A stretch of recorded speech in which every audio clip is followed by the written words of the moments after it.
Olá, turma. A nossa aula hoje, ela é de geografia, tá bom? A gente irá falar sobre a regionalização do território brasileiro. E para a compreensão melhor de vocês, a tia irá colocar um vídeo para ajudar vocês, tá bom?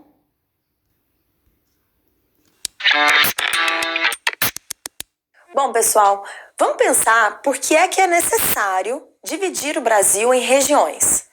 Isso normalmente acontece com países como o nosso, que tem grandes territórios. Lembre-se que o Brasil é o quinto maior país do mundo em extensão. Então, é claro que nesse sentido ele vai apresentar particularidades e muitas diferenças. Outra questão, além do território grande, tem a ver também com a diversidade do quadro natural. Justamente por ser um país grande, o seu quadro natural tende a ser bem diversificado. Então aqui existem vários tipos de clima, existem vários tipos de vegetação, vários tipos de solo, e isso dá ênfase à divisão regional do território. Além disso, a diversificação de culturas, típica, de um país grande que foi povoado em diferentes momentos e por diferentes povos. E, além disso, o próprio processo de colonização e de ocupação do território, que vão favorecer algumas áreas, vão colocar pessoas em algumas áreas, menos pessoas em outras. Isso tudo cria aspectos diferenciados pelo território. Por isso, a regionalização acaba sendo justificada. Bom, o território brasileiro é dividido desde 1989 em 26 estados, que são chamados de unidades da federação, e um Distrito Federal.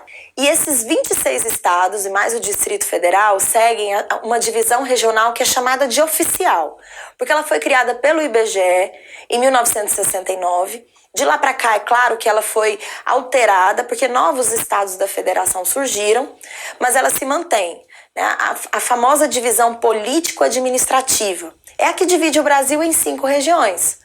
Ou seja, é a estabelecida para dados oficiais, para políticas públicas oficiais. As 5 regiões brasileiras são o Norte, o Nordeste, o Centro-Oeste, a região Sudeste e a região Sul. Para fazer essa divisão oficial do Brasil em 5 regiões, o IBGE observa tanto os aspectos naturais como os aspectos socioeconômicos dos estados brasileiros. Então, eles vão sendo agrupados de acordo com as suas características semelhantes, certo? Pense nisso. As regiões brasileiras, elas são marcadas muitas vezes por aspectos ligados, por exemplo, à geografia. Não dá para a gente pensar na região norte sem lembrarmos da floresta amazônica. Não dá para a gente pensar, por exemplo, na região sudeste sem a gente pensar nos aspectos econômicos que unem aqueles estados. Então, baseado nesses aspectos, é que o IBGE considerou a existência dessas 5 regiões. Existem algumas particularidades. Nesse caso, os limites entre os estados, os limites políticos dos estados, são totalmente respeitados. Bom, embora essa divisão político-administrativa do IBGE seja a divisão oficial do Brasil, é ela que você vai encontrar nos livros de geografia, é ela que, como eu disse, ela é a base para o desenvolvimento de políticas públicas nacionais. Existem outros modelos de regionalização considerando outros fatores. Dá uma olhada nesse mapa que a gente vai colocar na tela para vocês. Essa divisão regional, ela foi uma proposta feita por um geógrafo chamado Pedro Pinchas Geiger, lá em 1967, e ela acaba sendo muito utilizada nos dias de hoje. Nela, é possível observar que os limites políticos dos estados não são respeitados, e o Brasil é dividido em 3 regiões geoeconômicas. O geógrafo Pedro considerou basicamente os aspectos naturais, o processo histórico de formação do território e a industrialização. Essa é uma terceira proposta de divisão regional do Brasil, nesse caso construída pelo geógrafo Milton Santos, elaborada ali por volta de 2000, 2001. Nesse caso, o Brasil é dividido em 4 regiões, que ele chama inclusive de 4 Brasis.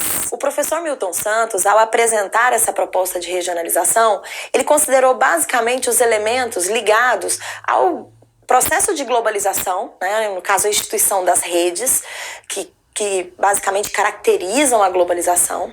E ele pensou na divisão do território brasileiro considerando o chamado meio técnico científico informacional. Então, nesse caso, as regiões brasileiras elas estariam apresentadas a partir dos seus desenvolvimentos, né, nas redes, nos fluxos de informação, na concentração industrial, no que aquela região representa para a globalização. Para que fique bastante claro, é bom lembrar que quando eu falo em meio técnico, científico e informacional, eu estou me referindo ao espaço geográfico da globalização. É que é esse espaço dotado de tecnologias, de técnicas avançadas, que basicamente compõem o cenário da globalização mundial. Então, queridos, quando a gente fala então em regionalização do Brasil ou em formas de regionalizar o Brasil, é sempre bom lembrar que cada autor vai instituir um modelo de divisão regional baseado na sua ideologia, nos seus estudos, naquilo que ele quer apresentar. Embora existam vários tipos, né, de modelos de regionalização, considere sempre a regionalização do IBGE como a oficial para os seus trabalhos, para os seus estudos.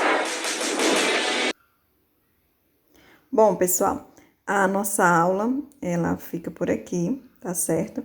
Irei colocar 3 questões bem simples relacionadas ao vídeo e ao conteúdo do livro também, tá certo? Então, bons estudos. A frase é: estude com dedicação. Nada no mundo poderá afastar você dos seus sonhos. Então, é isso, pessoal. Um forte abraço, até a nossa próxima aula.